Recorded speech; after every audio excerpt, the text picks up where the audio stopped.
صل وسلم وبارك عليه. صلى الله على محمد صلى الله عليه وسلم. صلى الله على محمد صلى الله عليه وسلم. صلى الله على محمد صلى الله عليه وسلم. صلى الله على محمد صلى الله عليه وسلم. أنت شمس أنت بدر أنت نور فوق نور. أنت شمس أنت بدر أنت نور فوق نور. أنت إكسير وغالي. أنت مصباح الصدور. صلى الله على محمد صلى الله عليه وسلم. صلى الله على محمد صلى الله عليه وسلم. يا حبيبي يا محمد يا عروس الخفيقين. يا حبيبي يا محمد يا عروس الخفيقين. يا مؤيد يا ممجد يا إمام القبلتين. صلى الله على محمد صلى الله عليه وسلم. صلى الله على محمد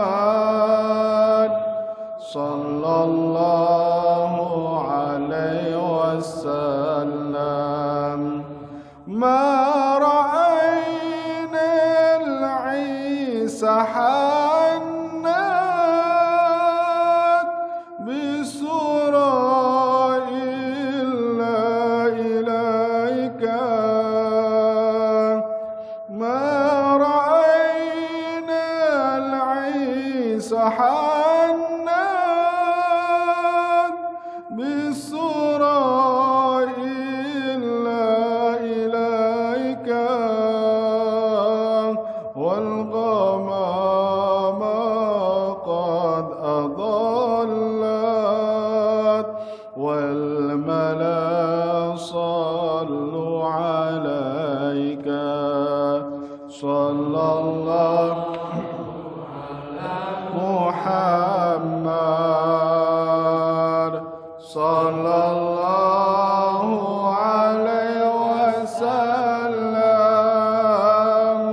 صلى الله على محمد صلى الله الله عليه وسلم اللهم صل وسلم وبارك عليه. السلام عليكم ورحمة الله وبركاته.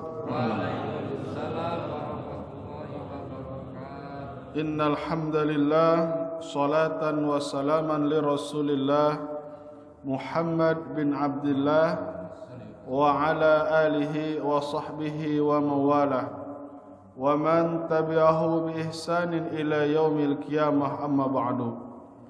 Allahumma fassalli ala sayyidina Muhammadin wa ala alihi wa sahbihi wa sallim. وقال الله تعالى في القرآن الكريم وهو أصدق القائلين أعوذ بالله السميع العليم من الشيطان الرجيم بسم الله الرحمن الرحيم فأولئك مع الذين أنعم الله عليهم من النبيين والصديقين والشهداء والصالحين وحسن أولئك رفيقا. وقال النبي صلى الله عليه وسلم عليكم بسنتي وسنة خلفاء الراشدين المهديين عضوا بالنواجذ صدق الله العظيم وصدق رسوله الحبيب الكريم ونحن على ذلك من الشاهدين والحمد لله رب العالمين.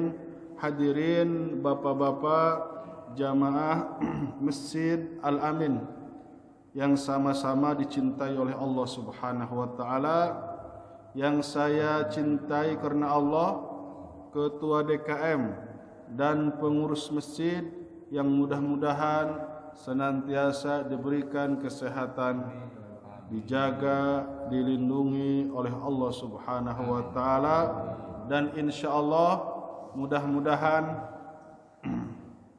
Allah Subhanahu wa taala panjangkan umur kita, amin. Berkahkan kehidupan kita, amin. Berkahkan rezeki kita, amin. Dan mudah-mudahan mati dalam keadaan husnul khatimah, husnul khatimah. Hadirin yang dimuliakan oleh Allah Subhanahu wa taala, di sini insyaallah di dalam kitab Ihya Ulumuddin Al-Imam Ghazali memberitahu kepada kita pemahaman orang-orang yang termasuk ahli sunnah wal jamaah. Akidah ahli sunnah wal jamaah itu seperti apa? Maksudnya, tatkala kita mempercayai adanya siksa kubur, mempercayai adanya nikmat kubur, terus kita mempercayai adanya fitnah kubur setelah kematian, kita pun mempercayai adanya pertanyaan malaikat munkar dan nakir, maka itu pun salah satu termasuk orang-orang yang berakidah ahli sunnah wal jamaah. Nah, terus siapa saja, kategori apa saja termasuk akidah ahli sunnah wal jamaah? Yang pertama, Al-Imam Ghazali mengatakan, tatkala ada seorang hamba, terus dia dimasukkan ke liang lahat, terus ruh dan jasadnya ditanya. Ruhnya ditanya oleh munkar wa nakir, dan jasadnya pun ditanya oleh malaikat munkar wa nakir. Man rabbuka, siapa Tuhanmu? Wa madinuka, apa agamamu? Wa man nabiyuka, siapa nabimu? Ruhnya ditanya, jasadnya pun ditanya. Kenapa kok ada kalimat ruh dan jasad ditanya? Sebab para jamaah tatkala menjelang pertanyaan malaikat munkar wa nakir, memang ruh itu lepas daripada jasad. Namun tatkala ada pertanyaan malaikat munkar wa nakir, fayarudullahu ruhu ala jasadihi, sementara waktu itu ruh dimasukkan dulu ke dalam jasad. Kalau ada CCTV dibolehkan aja, maka kita akan melihat nanti setelah 7 langkah orang-orang yang mengantar pulang kembali, maka si mayit akan terbuka dan bibirnya akan menjawab. Kalau misalkan kita diperbolehkan itu, intinya apa? tatkala ditanya oleh malaikat munkar wa nakir, maka itu ruh dan jasadnya hidup beberapa saat, tapi setelah ditanya oleh malaikat munkar wa nakir, maka ruhnya pun lepas lagi. Di situ penentuan sebetulnya. Kalau ruh orang mukmin nanti akan diangkat ke Iliyun, yaitu Jannatul Ma'wa, di atas langit yang ketujuh. Jasadnya tetap ada di situ. Nanti Raudhatun min Riyadil Jinan itu ada di taman-taman surga itu apa? Yaitu di liang lahat. Ya, sahu sab'una dira'an. Luasnya 70 hasta, lebarnya 70 hasta. Sedangkan orang-orang kafir, orang-orang fasik, matinya dalam keadaan mabuk, matinya dalam keadaan kekafiran, maka ruhnya langsung ditarik kemana? Ke Sijin. Sijin itu tempatnya ada di lapisan bumi yang paling ketujuh. Di situ tempat orang-orang yang memang disiksa oleh Allah Subhanahu wa taala. Itu jika kita punya pemahaman seperti itu pun termasuk akidah ahli sunnah wal jamaah. Terus apalagi? Wa yu'mina bil mizan dzil kafataini. Orang yang beriman adanya timbangan mizan. Wal lisani, lisan kita akan ditimbang.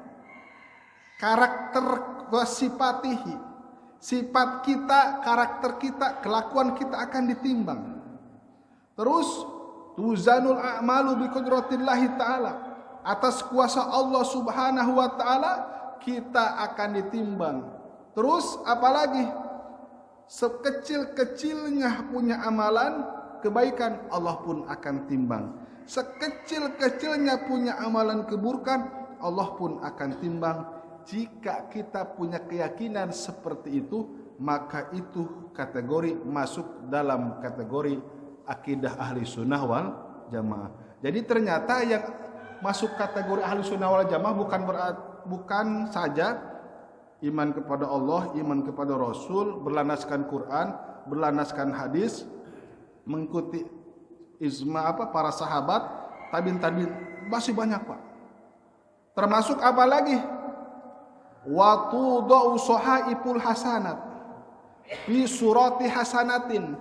Nanti juga termasuk ada suhuf-suhuf amal kebaikan yang berupa gambar yang bagus, yang berbentuk cahaya. Terus suhuf-suhuf ini diterbangkan oleh Allah Subhanahu wa taala, dan tangan kita yang mengambil itu buku amal catatan yang suhuf itu berupa cahaya. Sedangkan orang-orang kafir, sedangkan orang-orang mukmin, sedangkan orang-orang fasik akan mendapatkan suhuf yang berbentuk gelap gulita dan yang disimpan di punggungnya sendiri. Kita harus yakin dan harus percaya. Jika kita tidak percaya terhadap keyakinan tadi, maka dipertanyakan akidah ahli sunnah wal jamaah. Itu syarat-syaratnya. Terus apalagi? Wa ayyumina bi anna sirat haqqun wa huwa jisrun mamdudun alamati jahannam. Kita juga harus yakin 100% bahwa sirat itu ada, dibentangkan antara neraka jahanam sampai ke pintu surga. Datarnya 1000 tahun, turunnya 1000 tahun, nanjaknya 1000 tahun. Itu di bawahnya ada 8 lubang api neraka jahanam. Di bawahnya ada neraka sakor, ada neraka wel, ada neraka hutomah. Kita harus yakin itu pun termasuk pemahaman ahli sunnah wal jamaah. Bahkan hadirin, kemarin ada hadis yang belum disampaikan, termasuk juga ahli sunnah wal jamaah. Mungkin bapak-bapak termasuk saya ini subhanallah ilmu jarang dengar. Jadi ada 2 orang yang memang sudah dimasukkan ke dalam neraka. Ini bukan orang yang paling terakhir. 2 orang sudah dimasukkan ke dalam neraka, tapi bukan atas permintaan baginda Rasul, malah ini langsung orangnya yang minta kepada Allah agar saya diangkat dari neraka. Baik, kita bacakan hadis daripada baginda Rasulullah sallallahu alaihi wasallam. Inna rajulaini mimman dakhalan nar. Ada 2 laki-laki, rajulaini, yang memang sudah Allah masukkan ke dalam neraka, sudah dieksekusi. Istadda siyahuhuma. Pada waktu di dalam neraka kedua ini menjerit, Pak. Cuman kan macam-macam, Pak, jeritan yang di neraka jahanam.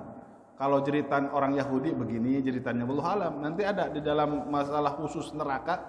Kalau jeritan orang Nasrani begini, jeritan orang yang penyembah matahari beda lagi, tangisan jeritan orang yang penyembah bulan beda lagi, jeritan orang-orang yang tidak bertuhan beda lagi. Ada juga ini jeritan kok beda jeritannya. Kalau jeritan orang yang beriman, ada orang beriman tapi tidak punya amal soleh. Mana jeritannya? Ya Hanan, ya Manan, ya Karimal Ihsan, judlana bil gufran, gilmal ya bil gufran. Terus aja ribuan tahun, 3000 tahun gitu aja.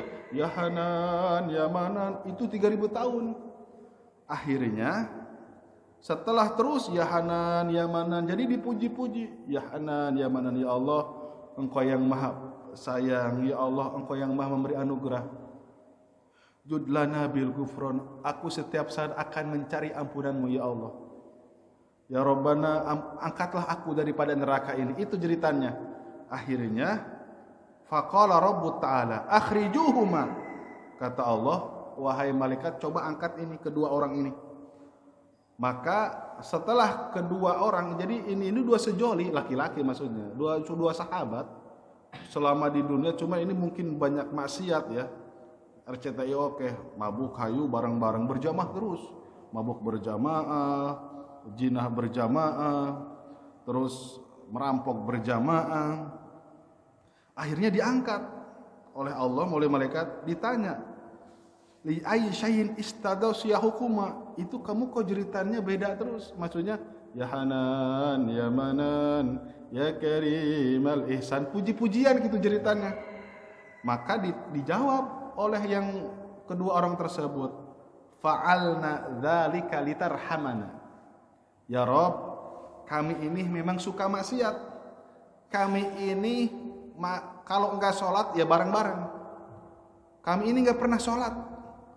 Semuanya serba berjamaah kalau maksiat. Tapi litarhamana, di dalam hati kami tidak ada saling kebencian ya Allah. Subhanallah. Oh itu. Litarhamana, di dalam hati kami selalu ada kasih sayang. Dan kami selama bersahabat dengan kawan ini belum pernah berselisih. Kami belum pernah memfitnahnya. Kami belum pernah menggibahnya. Kami belum pernah memarahinya. Walaupun kami selalu maksiat kepadamu ya Allah. Apa jawaban Allah? Fa inna rahmati lakuma an tatliqa fatulkiya anfusakuma haitsu kuntum minan nar. Allah sampaikan, sesungguhnya kasih sayangku untuk kalian berdua. Kalian tetap berangkat lagi ke neraka. Tetap kalian berdua masuk lagi ke neraka. Akhirnya yang pertama nyebur tuh ke neraka, dilempar oleh malaikat. Kamu mau ke neraka sakor haitsu kuntuma, mau ke neraka hawiyah, mau ke neraka hutomah, mau ke neraka wel, mau ke neraka jahim, jahanam, silahkan. Fayulki ahaduhuma nafsahu, maka yang satu dilempar duluan ke neraka. Apa yang terjadi? Fayaj'aluhullahu alaihi bardan wa salaman. Seketika neraka itu menjadi dingin, tidak membakar orang tersebut. Subhanallah. Menghargai apa? Kasih sayangnya. Tetap masuk neraka, tapi tidak terasa panas. Nanti kan ada orang yang hafal Quran masuk neraka, yang wal Qur'anu yal'an, tapi tetap orang yang hafal Quran, orang ahli tafsir, tapi tetap tidak panas, Pak. Perlu diketahui lebih dalam. Nanti ada ulama, ada orang yang ahli kitab, ahli fikih masuk neraka tetap, tapi tidak membakarnya. Itu penghormatan terhadap yang di dalam jiwanya ada Al-Quran. Tapi kita nggak mau menuju neraka, ya jelek aja ya, walaupun tidak panas. Seperti apa? Orang yang durhaka kepada ibu bapaknya, yang ahli ibadah, yang ahli sholat, yang ahli puasa, di neraka, Pak. Walaupun tidak panas. Tapi kan nggak enak, ya, serem-serem semua, nggak ada yang indah. Nah, hadirin yang dimuliakan, itu neraka bardan wasalaman, tidak membakarnya dan tidak menyiksanya.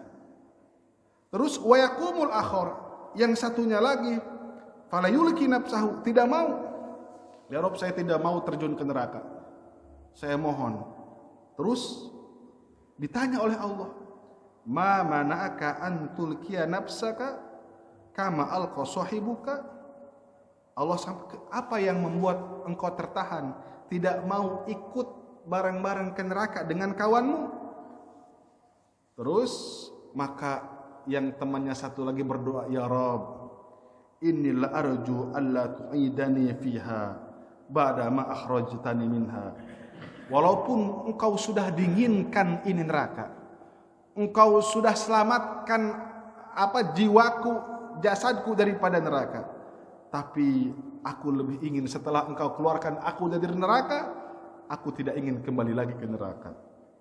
Padahal itu sudah dingin untuk dia berdua aja gitu. Subhanallah. Ini apa? Inna rahmati sabaqat ghadabi. Sesungguhnya kasih sayangku itu melebihi daripada kebencianku. Bapak-bapak bisa dianalisa gak? Kira-kira ini orang banyak taatnya atau banyak maksiatnya? Banyak maksiatnya, sudah di neraka. Tapi kok Allah hargai dengan didinginkan? Karena ada satu amalan yang dicinta oleh Allah. Orangnya selalu menebar kasih sayang. Ada kan? Ada preman, mabuk, gak pernah sholat. Tapi kalau ada kiai, ulama, dianiaya, dia paling depan. Kayaknya itu orangnya ya. Sholat mah enggak. Allahu Akbar. Pokoknya ada kiai dijolim, saya paling terdepan. Sholat zuhur, demo, contohnya demo, zuhur kelewat. Jangan lecehkan habaib, jangan lecehkan ulama. Itu banyak macam-macam tuh. Tapi asar lewat, maghrib lewat, mungkin itu kali orangnya itu. Dia punya kasih sayang terhadap orang-orang soleh, tapi perintahan Allah ditinggalkan. Akhirnya apa yang terjadi? Fayaqul lahu rabbu, maka Allah menjawab, laka roja'uka, pengharapanmu sudah tercapai. Fayudkhilani jami'an al-jannata bi rahmatillah. Akhirnya yang temannya itu nyemplung diangkat lagi, dimasukkan ke dalam surga. Bukan karena amalannya Pak, bukan karena tahajudnya boro-boro. Mungkin ini sholatnya setahun 2 kali ya, atau setahun 4 kali sama gerhana matahari sama gerhana bulan. Itu juga di depan rumah, di rumah mertuanya, nggak enak aja. Tapi karena apa? Karena ada rasa kasih sayang. Subhanallah. Jadi Pak, intinya apa? Walaupun dia bertato, tatonya di muka, saking orang sudah menganggap dia bandel, namanya bukan manusia tapi namanya setan. Namanya siapa? Namanya dia setan, saking bandel-bandelnya. Tapi jangan sekali-kali kita memponis dia ahli neraka. Di akhirat nanti banyak hal-hal yang tidak terduga. Awas, di akhirat itu banyak hal-hal yang tidak terduga. Hati-hati, neraka sesat, masalah mungkin sudah di DP itu malaikat Ridwan ya. Malaikat Malik sudah ngasih DP, ini neraka nih buat gue. Ya Allah. Baik. Hadirin yang dimuliakan oleh Allah Subhanahu wa taala. Kita lanjutkan poin selanjutnya.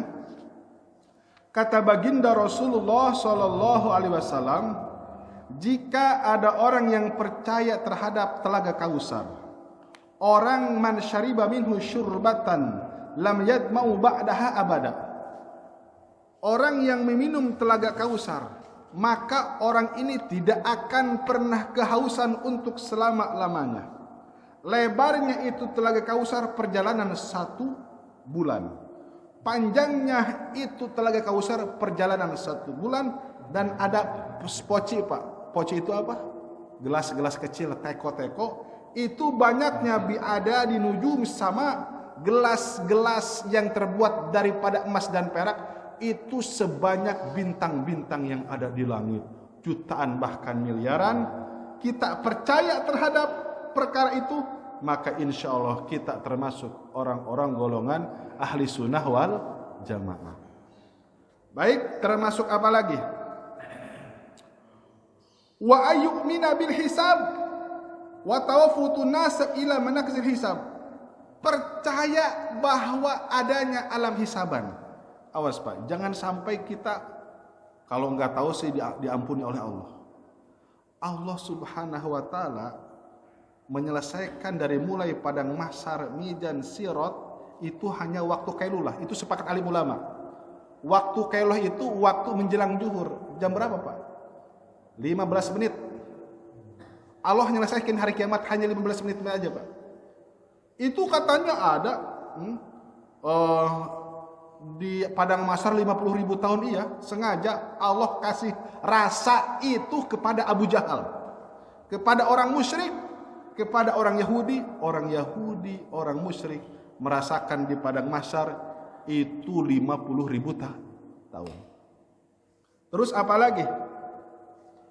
Nanti di akhirat ada orang yang masuk ke dalam surga tanpa hisab.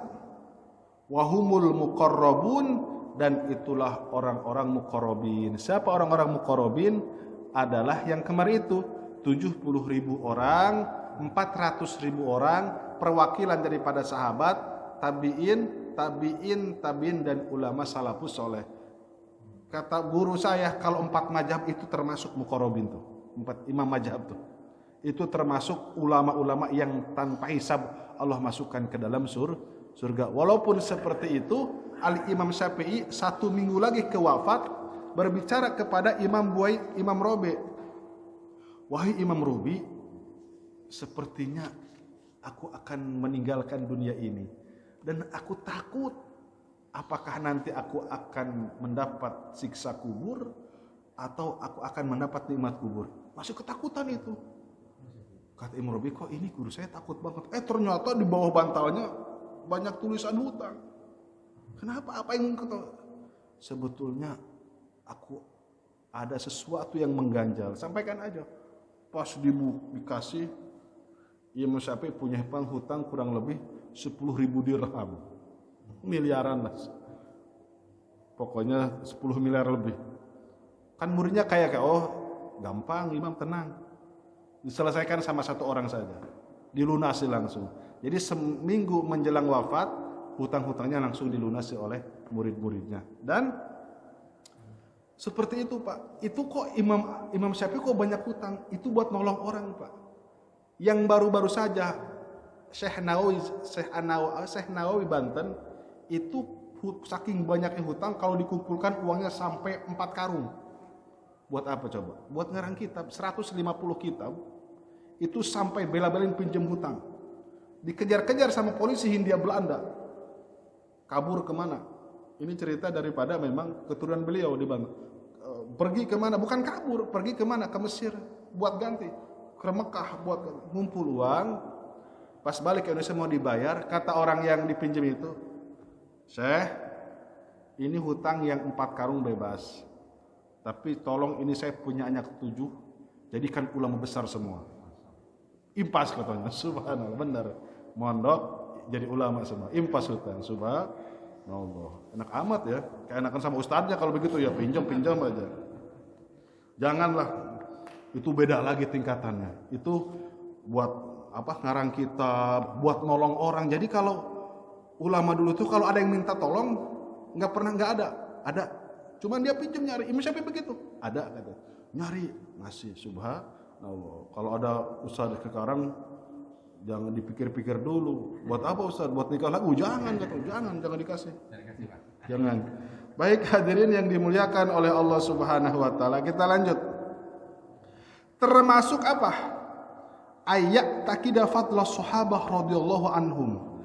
Termasuk kita mengakui keunggulan para sahabat radhiyallahu anhum wa tartibihim wa anna afdhalan nasi ba'da Nabi sallallahu alaihi wasallam. Dan kita harus punya keyakinan bahwa manusia yang paling afdol itu setelah baginda Rasul siapa? Abu Bakar Siddiq.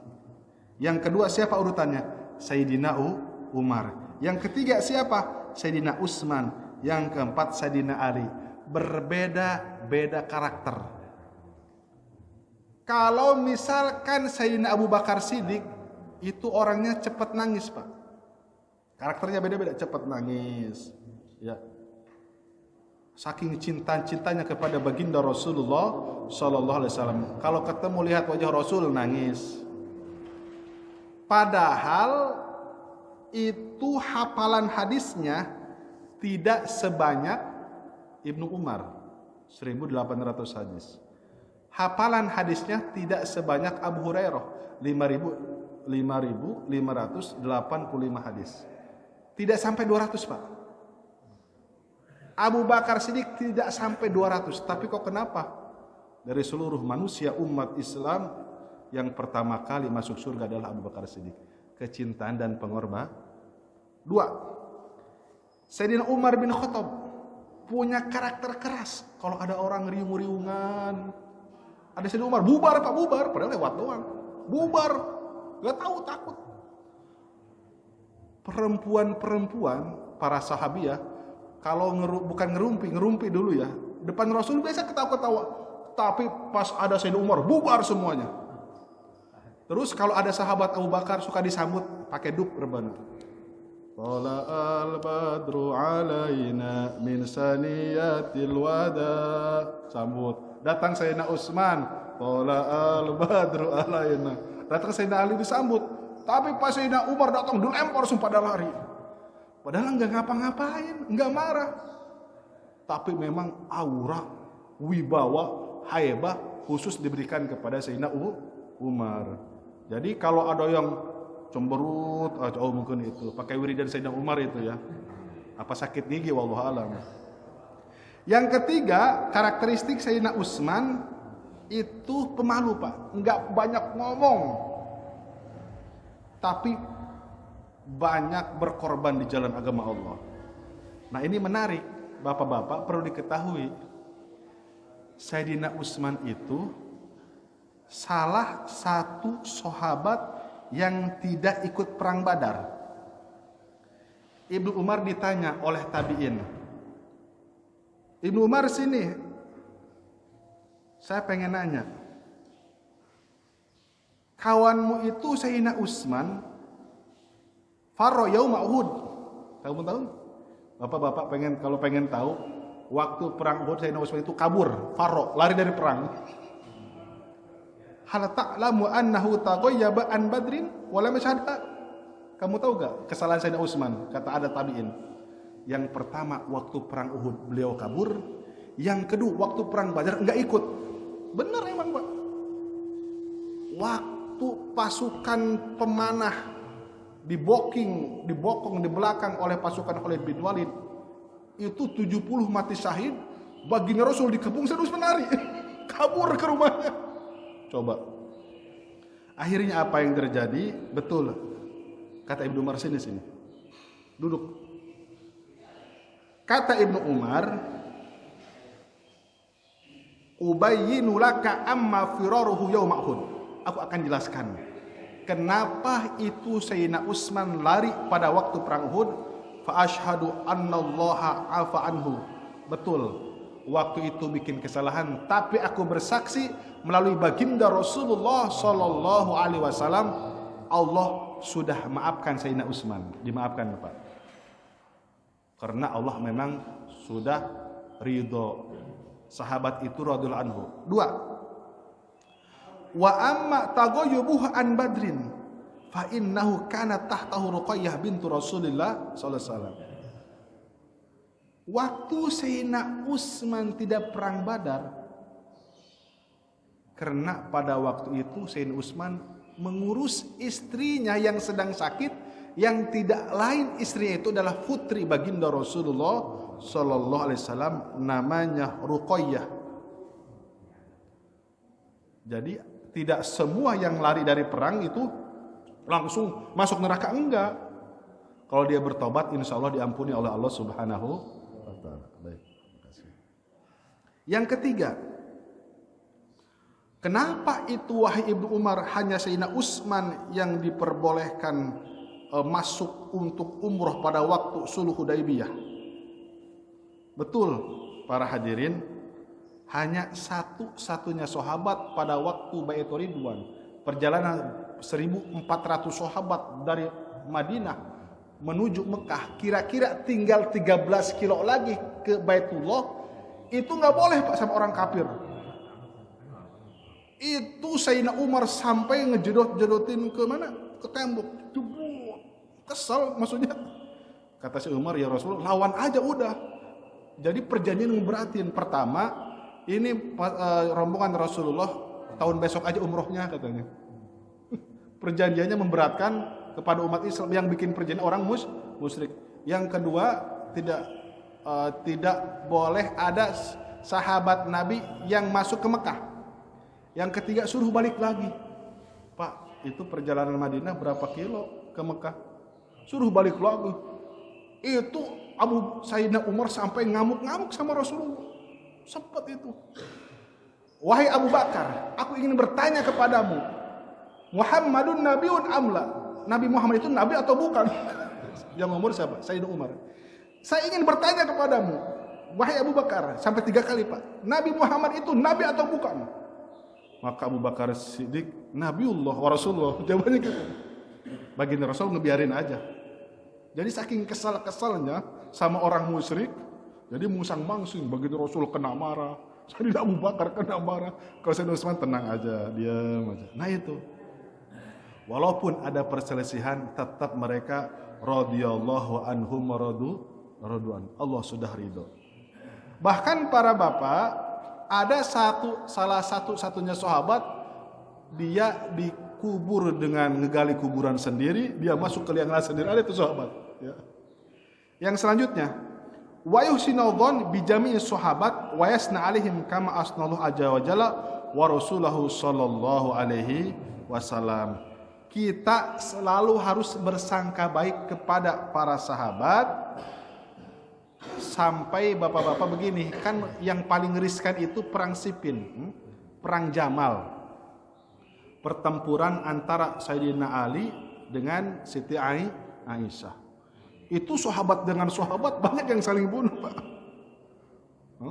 Jubair dengan Sayyidina Ali, Amr bin As, coba.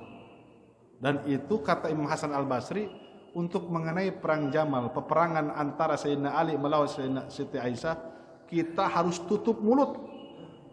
Tidak boleh mengomentari, karena itu ijtihad masing-masing. Kedua-duanya sudah masuk dalam kategori radhiyallahu anhum wa radu'an.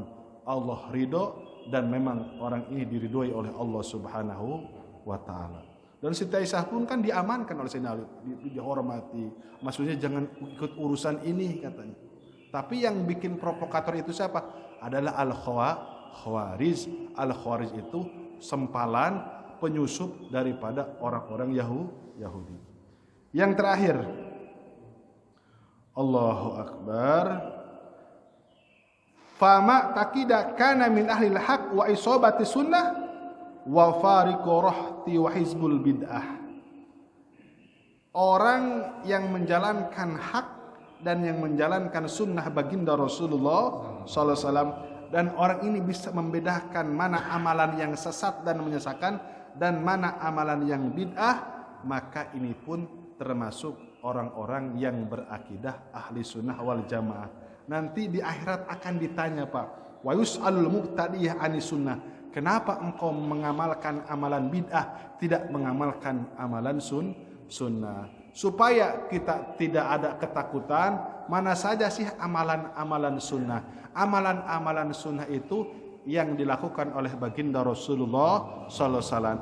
Amalan-amalan sunnah itu yang dilakukan oleh sahabat, yang dilakukan oleh tabi'in, yang dilakukan oleh tabi'in, walaupun itu ijtihad, yang dilakukan oleh para ulama salafus saleh, walaupun itu ijtihad daripada kepala dan hatinya, itu juga termasuk sunnah. Ada ulama ngomong, bab wudu, dari wudu itu dari Al-Quran 4, rukun wudu dari hadis 1, dari Quran 4, dari hadis 1, dari pendapat ulama 6, yaitu tertib, ya. Dari hadisnya innamal amalu binniyat. Dari ininya tertib. Itu kan istihad. Tapi walaupun istihad, kita harus ikuti. Itu juga termasuk sunnah. Kalau enggak tertib, mana dulu coba? Kaki dulu. Habis kaki langsung wajah. Ya enggak sah juga. Jadi andai kata, oh ini mah bukan dari Rasulnya, tapi ini dari perkataan sahabat, itu juga sunnah. Sama. Oh ini mah enggak ada kata sahabat. Oh ini mah omongan Al-Imam Ghazali, itu juga sunnah. Jadi yang ijtihad itu hati-hati. Hafalannya sudah sampai ratusan ribu hadis. 200.000 hadis. Syekh Abdurrahman Jalud Asyuti itu 200.000 hadis. Itu di dalam tafsir jalan ada gak? Rawahu, enggak, langsung aja beliau. Kalau misalkan ada kitab Syekh Abdurrahman Jul Asyuyuti, udah percaya aja Pak. Sebab yang ngarang kitabnya itu sudah hafal 200.000 hadis. Makanya mudah-mudahan insya Allah yang kita amalkan ini amalan sunnah. Kalau bid'ah jelas ada itu perdukunan, kul geni, kul air, betul? Terus dimasukkan ke dalam wapak, terus dibakar, diminum, masuk rumah sakit. Bid'ah banget itu ya. Insya Allah kalau kamu pinter, itu tulis surat Al-Nasr 300 kali, terus bakar itu kertasnya. Setelah bakar, masukkan ke dalam air, terus minum. Pasti diop-oknamu itu ya. Itu yang bid'ah, kayak gitu ya. Mudah-mudahan ada manfaatnya. Mohon maaf atas segala kesalahan dan kekurangan. Kita tutup dengan kifarat majlis. Subhanallah wa bihamdihi, subhanakallahumma wa bihamdika, asyhadu an la ilaha illa anta, astaghfiruka wa atubu ilaik. Assalamualaikum warahmatullahi wabarakatuh.